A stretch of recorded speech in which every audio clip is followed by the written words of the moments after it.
संसद में राम मंदिर प्रसंग चर्चा भाग ने बालेश्वर सांसद प्रताप षडंगी। प्राण प्रतिष्ठा को नहीं प्रधानमंत्री नरेंद्र मोदी को धन्यवाद जणाइछन्ति सांसद प्रताप षडंगी कहते कि देशर जनता सत कौन जानिबा दरकार। राम मंदिर स्थान में शौचालय तैयारी करने को प्रस्ताव देवा लोक भी ए देश में अछंती। राम मंदिर केवल मंदिर नुहे, भारत राष्ट्र एकात्मकतार प्रतीक एवं राष्ट्र संपूर्ण मानवीय मूल्यबोधकतार प्रतीक। यह द्वारा राष्ट्रीय भवन में जागरण सृष्टि होईछि। एही राम मंदिर विषय में सारा देश को जणाइबा निहाती आवश्यक।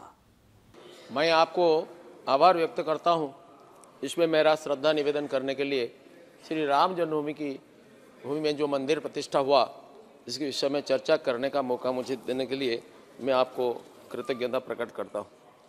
मर्यादा पुरुषोत्तम भगवान श्री रामचंद्र को आज कुछ लोग राजनीति की कटघरे में बंदी करने का दुष्प्रयास करते हैं, परंतु ये संभव नहीं होगा।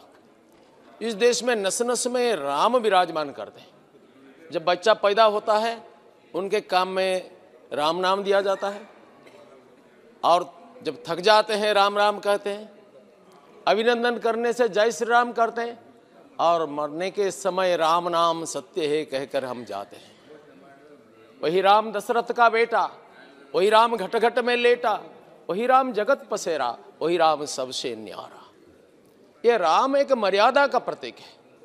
हमारे देश में नहीं, पूरे विश्व में भगवान श्री राम सर्वोच्च चरित्रवत्ता का आदर्श, आदर्श पुत्र, आदर्श भ्राता, आदर्श प्रजानुरंजक राजा, कुशली समाज संगठक और आदर्श तत्ववेत्ता के रूप में श्री राम एक अद्भुत आदर्श प्रतिष्ठा किया, जो अतुलनीय है, अनुपम है, असाधारण है।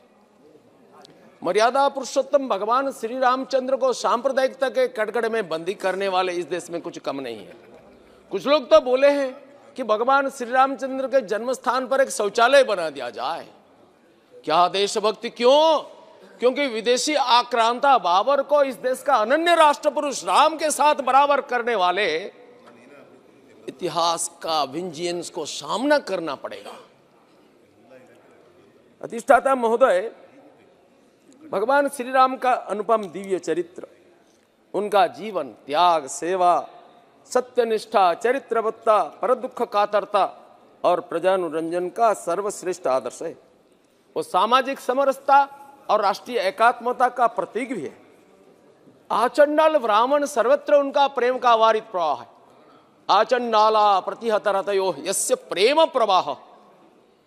और भगवान श्री रामचंद्र को छोड़ करके कोई छद्म धर्मनिरपेक्षता का आश्रय लेकर के इस राष्ट्र का पुनरुद्धार नहीं हो सकता है।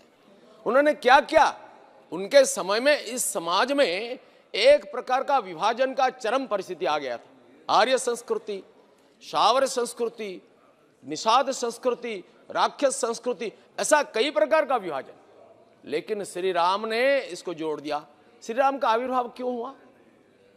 रावण को मारने वाले, रावण को परास्त करने वाले ऐसा कई विभूतियां उस समय में था।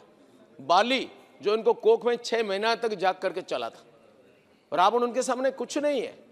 उनका बेटा अंगद उनको फुटबॉल जैसा खेलता था, वो भी कुछ नहीं है। और कार्तवीर्य करके एक महावीर थे, जिनको सहस्रार्जुन कहते हैं, वो रावण को उठवस करते हैं बराबर। उनके सामने रावण का पराक्रम कुछ नहीं है। और भगवान परशुराम, जिन्होंने 21 बार इस पृथ्वी को क्षत्रिय शून्य कर दिया, वो कार्तवीर्य को भी मार दिया, उनके सामने भी रावण का पराक्रम कुछ नहीं है। फिर भगवान राम का क्या आवश्यकता था? समाज में जिस जड़ता के कारण, जिस खामोशी के कारण, जिस स्वार्थपरता के कारण, जिस भीरुता के कारण रावणों का पैदा होता है, इसको दूर करने के लिए, समाज को संगठित करने के लिए भगवान राम का आविर्भाव हुआ था। खबर को इठी रखुछु। नमस्कार।